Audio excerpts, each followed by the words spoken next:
The wind carried the sharp smell of sagebrush across the Uncompahgre Valley on the morning the girl disappeared.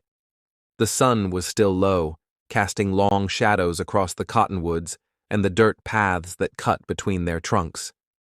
A small band of Ute families had camped along the Gunnison River, their lodges arranged in a loose circle near the water. Women were already tending fires, stirring pots, and checking drying racks hung with strips of meat. Children ran between the shelters, their voices bouncing across the open plain. Among them was a quiet young girl, known within the camp as the sister of a girl who would one day be famous, Chipeta, future wife of Chief Ouray. In those years, though, both sisters were simply children of the Uncompahgre Ute, raised in a world still controlled by their people, but already beginning to feel the pressure of outsiders. The girl was last seen walking toward the riverbank, where the water curled around a bend and cattails grew thick near the shore. She was gathering small sticks for the morning fire, carrying them in a bundled fold of her dress. Several people noticed her small shape moving through the brush, partly hidden by the tall grasses. She wasn't in danger there. The river was shallow at that spot, and the area was close enough that anyone in camp could glance over and see movement. It was a routine moment in a routine morning. Nothing felt unusual. The region had long been Ute homeland, a place where families hunted, fished, and moved with the seasons. But in the early 1860s, settlers and prospectors had begun crossing the mountains in greater numbers. Their wagons left rutted tracks through meadows the Ute still relied on for grazing and foraging. The newcomers built cabins near established trails, cut timber without permission, and sometimes let their livestock wander into Ute food sources. Tension was rising, though open conflict had not yet erupted. The Ute understood the shifting landscape around them, and many kept a closer eye on their children as unfamiliar faces appeared along rivers and on ridges.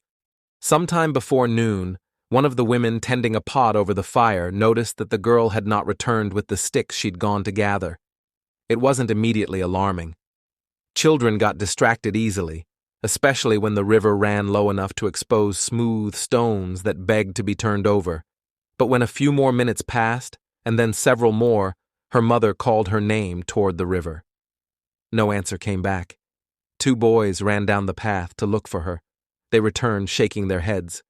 The first search was small, quick, and certain she had only wandered a few steps farther than usual.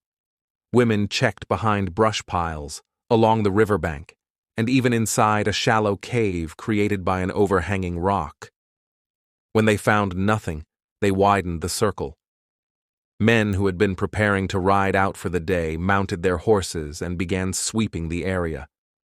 They searched the river ford, the old game trails, and the narrow switchbacks that climbed toward higher ground. Word spread through the camp, and soon nearly everyone was searching. By late afternoon, the mood had shifted from worry to fear. The Ute knew the land intimately. They knew where a child could hide, where she might get stuck, and where she might wander if distracted by an animal or a patch of flowers. They also knew the signs of disturbance: broken twigs, bent grass, footprints in fresh soil. They found none of it. The earth around the river looked untouched. Some of the older men considered the possibility of an animal attack. Mountain lions prowled the foothills, and wolves sometimes came near the river at night. But predators left signs, drag marks, tracks, blood. There was nothing like that near the camp. The ground looked clean, undisturbed, as if she had simply stepped off the path and vanished without leaving a mark. As the sun dropped behind the mountains, the men set fires and kept searching. Night did not stop Ute hunters, not when a child was missing. They used torches, lanterns, and the glowing embers of sticks pulled from the fire to look into brush and along the edges of ravines. The girl's family stayed by the river, calling her name into the darkness. Chipeta, still very young herself, clung to her mother's side, not fully understanding what had happened, but knowing by the look on the adults' faces that something was terribly wrong. By the second day, The search party ranged far beyond the immediate campsite. Riders fanned out across the valley, checking the places where buffalo trails cut through the grass. Others searched near the shallow river crossings that settlers sometimes used. A few scouts rode to higher ridgelines to look for signs of distant campfires or wagon tracks that didn't belong. They examined every slope, every cluster of trees, every dry wash that could hide a small body. Still, nothing. Whispers began spreading through the camp, quiet at first, then louder as each hour passed. Some believed the girl had stumbled into the river and been swept away, though the water was too shallow and too slow for that to go unnoticed. Others wondered if one of the new settlers had taken her, intentionally or not. There were stories of miners who believed native children could be rescued and raised by white families, as if the child's own family did not matter.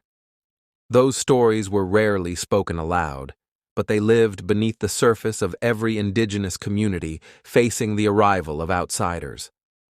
On the third day, riders followed wagon tracks leading north, hoping to speak to a family that had been seen near the valley the week before. They found the tracks but no sign of the girl. The settlers they questioned claimed to know nothing. For the Ute, the absence of evidence did nothing to settle the question. The land had not taken her. No animal had taken her. Only people left no trace when they wanted to.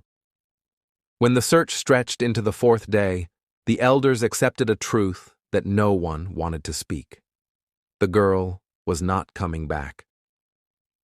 A quiet ceremony was held near the river. Her mother placed a small bundle of willow branches into the water and watched it drift away. Chipeta stood beside her, holding her hand. It was a moment she would remember for the rest of her life. In the years that followed, the story of the girl's disappearance became part of Uncompahgre Ute memory. It was told quietly, often in the evenings, usually in the presence of children who were warned never to wander far from the camp. It served as a reminder that danger no longer came only from the land, from weather or predators or missteps along a trail. There were new threats now, ones harder to see, harder to track, and harder to protect against. As pressure from settlers increased, the Ute were pushed from valley to valley, eventually confined to reservations far from the places their families had lived for generations. Chipeta grew into a respected woman, known for her wisdom, calm, and ability to navigate an increasingly violent era. She married Ure, who rose to leadership among his people. Together, they worked to protect their community, often walking a fragile line between diplomacy and survival. Yet even as an adult, Chipeta carried the quiet loss of her sister. She spoke of it to those she trusted, reminding them that while treaties could be signed and promises made, the past could not be erased. The disappearance symbolized more than personal grief. It represented a turning point, a moment when the Ute felt the ground shifting beneath them. A child lost without explanation became a story passed down through generations, a wound that never fully healed. Today, the exact details of the girl's disappearance are impossible to reconstruct. There are no written records from the time, no formal investigation, no preserved testimony beyond oral history. What remains is the memory carried among the Ute people, a young girl who walked toward the river on an ordinary morning and did not return, and a sister who never forgot her. Thank you for listening to Deserted Trails. Subscribe for more forgotten stories from the old frontier.